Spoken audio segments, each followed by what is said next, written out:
Today marks a very important milestone in moving this vision forward.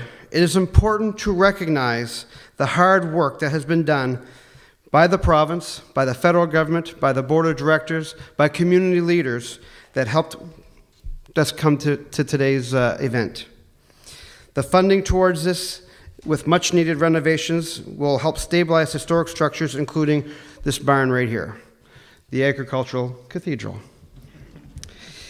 And I must say, it's a testament to Sir William Cornelius Van Horn that all of you are here today in his barn and remembering his vision for what the true potential is of not only this island and this barn, but the entire region.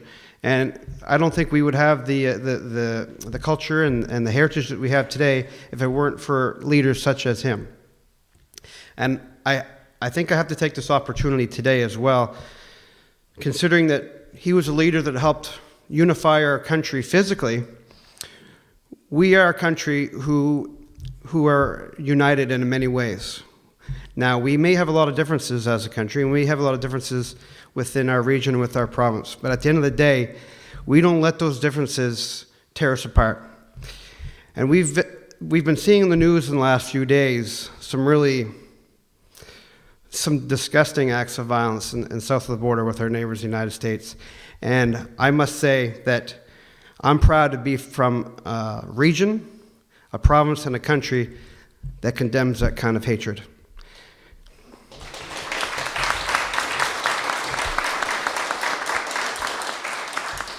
And I guess if I can leave you with anything today, it's this. Together we will always persevere, and together we will always be united, and not only for great announcements such as today, but for the legacy of the next generation. So thank you all for coming.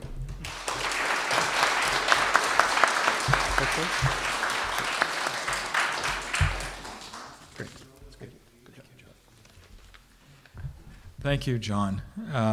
Next, we're going to hear from Brian Usher, who is chair of the board of directors here, and a man that I'm going to book an appointment with because he's a lot better at fundraising than I am. Brian.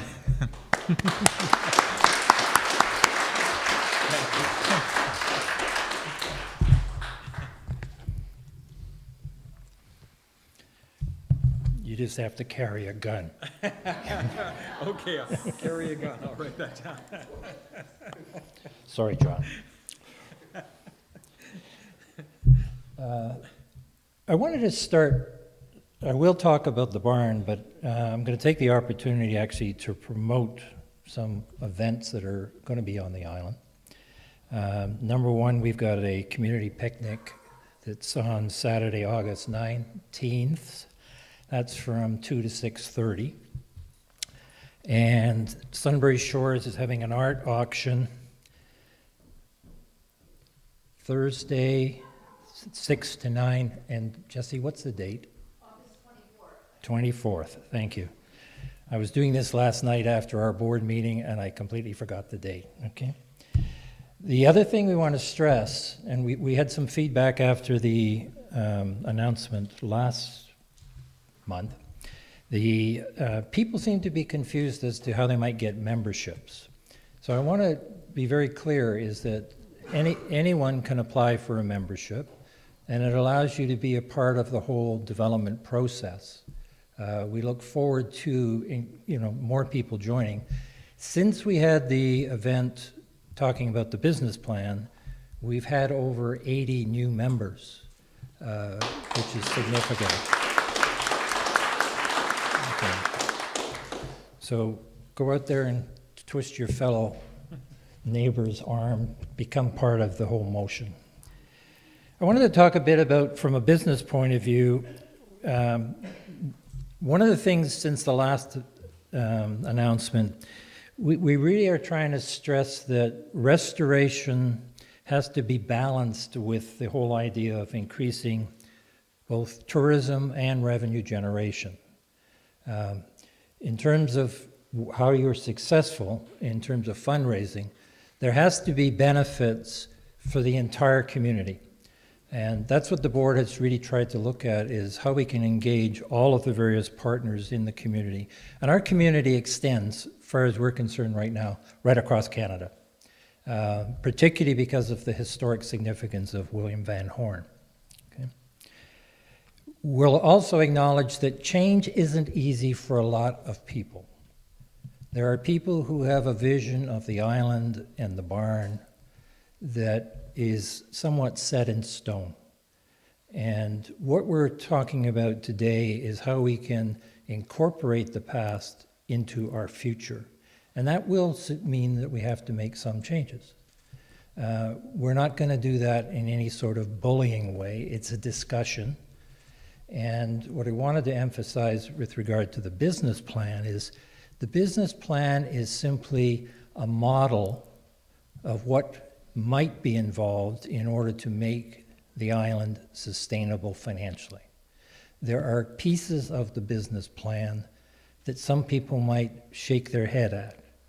Okay, that's open for discussion, but in the long run, what I would stress, we live in a democracy, and the decision will be something that's shared in the membership and our discussions with the province and the federal government. Okay? It is that broad a partnership. So no one individual or small group is necessarily going to take this in a particular direction. But that small group can certainly be part of the process of discussion and the evolution of what this business plan might look like. I've deviated from my notes. John inspired me to start. Okay. We started with this, the fundraising, really after we had an assessment back in 2015. All of the buildings on the island were assessed in terms of their risk, and the key thing was the concern was safety of the tourists visiting. The barn was the number one in terms. There were aspects of this facility that were at risk, and they needed addressing within a year. The sort of the precipitating event was in February in 2016. We had a major storm, and you can see in some of the images, it went from being small damage to major damage.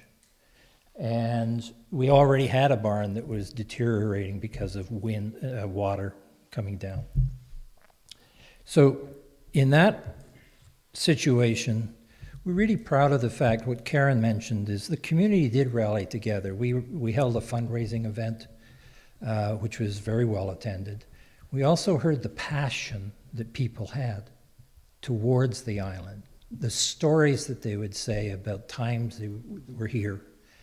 And we came up with, maybe it's a bit hokey, but we had a whole bunch of shingles, and part of that process was people got to sign their names on these shingles that we are eventually going to put on a wall in the building, okay? I think it's a good idea going forward because, as you can tell from the outside, from that view, we got a few shingles that we need. Okay. The vision for the barn really is clearly reflected as you drive up that road and start to see what magnificence is here. That work, that one side was supported by funding from the province, by Parks Canada, ACOA, and the local donors as a result of that, that meeting we had in February, actually April. The latest funding support that you've just heard from Parks Canada and the province is allowing us to now undertake the finishing steps remaining the work on this side and also on the roof. Okay. The key thing going forward in terms of a vision is there actually is an interior, it's sort of a magic within this building. People are inspired by it. But the long-term vision is to make use of the space that's up there, okay, which it truly is cathedral-like when you start looking in there. It's, we don't allow you to go up there, so you have to imagine it a bit. And the only